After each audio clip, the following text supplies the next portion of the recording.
A little time needs to go into making a cast iron skillet the ideal cookware, but once you get it there, it's non-stick, long-lasting, heats evenly and holds consistent heat extremely well, very little continued maintenance.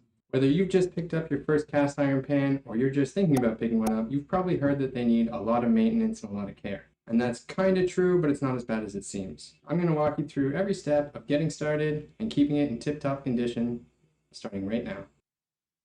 Now, as you can see, my pan isn't too bad, but it's been a long time since I've used it, so there's a bit of rust on the bottom, as well as some stuff burnt into the cooking surface, and the layer of seasoning was extremely thin. It's gotten a little bit gunky now. So we're going to go ahead and make this bad boy shine, and I'm going to show you how we do it. Now, first things first, what you're going to need is, of course, your cast iron. You're going to need some sort of scrub. I'm going to be using this green scrub, but you could absolutely use a metal scrub. It's definitely going to be a lot easier. We're also going to need some soap, some coarse salt to act as an abrasive while we're scrubbing, and some oil to actually season your pan with. I'm going to be using vegetable oil, but you could use just about any oil, and I'm going to get into that a little bit later on. Now, before we can go ahead and season our cast iron, what we first need to do is clean it up. So we're going to do our best to get absolutely everything off. The easiest way to go about starting this is with some oven cleaner. If you have some lying around, spray it on your cast iron, put it into a garbage bag, and let it sit for about 24 hours. Then using gloves, take it out of the bag, rinse it off, and begin scrubbing. I'm going to be skipping the oven cleaner and just going straight ahead to using some soap and some hot water. Once you're ready to begin scrubbing, throw some salt in there, put a little soap on top, add a little bit of water, and start scrubbing. This is going to take some pretty serious elbow grease if it's all gunked up and you don't have any oven cleaner, but it's well worth it. Keep scrubbing until all of the rust and old gunk are gone, including the old layers of seasoning.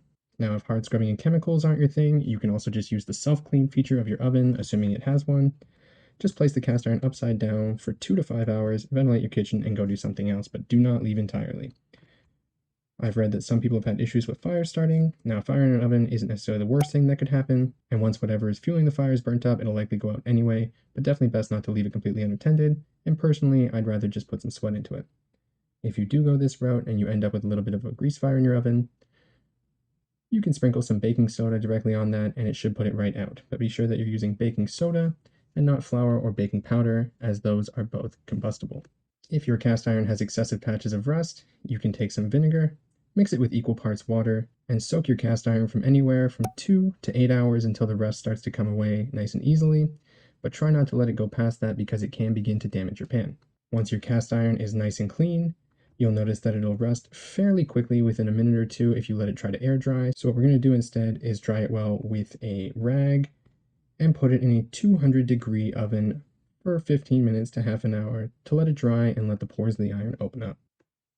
I would suggest using a cloth that you don't care about anymore, perhaps something older, an old t-shirt that you've cut up, which is what I'm going to be using, because no matter how much you scrub, you're going to either have some rust or some carbon coming off through the rest of this process, and you don't want it to ruin any of your kitchen towels.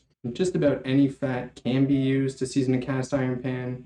Some people swear by bacon grease or lard, others say it goes bad too quickly. Some people say use flaxseed oil, other people say it's too soft.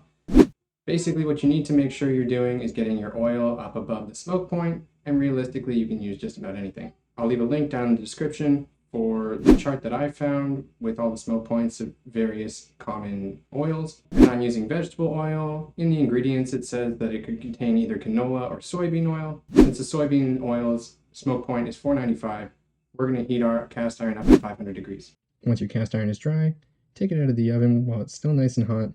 Crank that bad boy up to whatever is above your smoking point, and we're just going to apply an extremely thin layer of oil to our entire pan.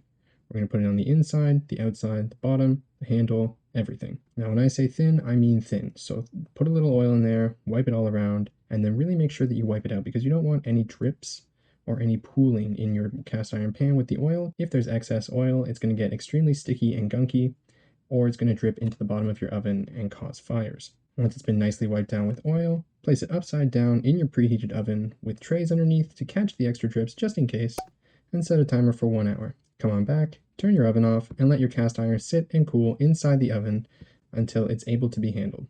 We're then going to repeat this process of rubbing it with a thin layer of oil and placing it in the oven to bake 1 to 6 more times.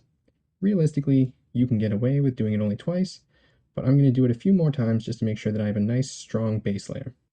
Now, one of the best parts of having a cast iron pan is that every time you add oil into the pan and heat it up, you're actually going to be adding to the seasoning layer that we just applied.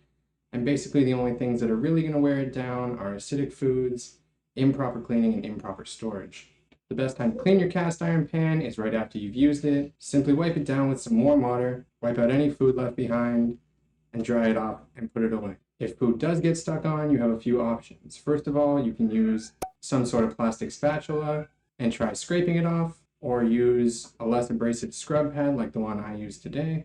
The second thing you can try if it's a little bit more stuck on is some salt and oil, and you're going to either take a paper towel or an old rag that you don't care about and just rub that around and try and use it as an abrasive. And lastly, once your cast iron is well seasoned, you can use a little bit of soap every once in a while, and it shouldn't damage it too much.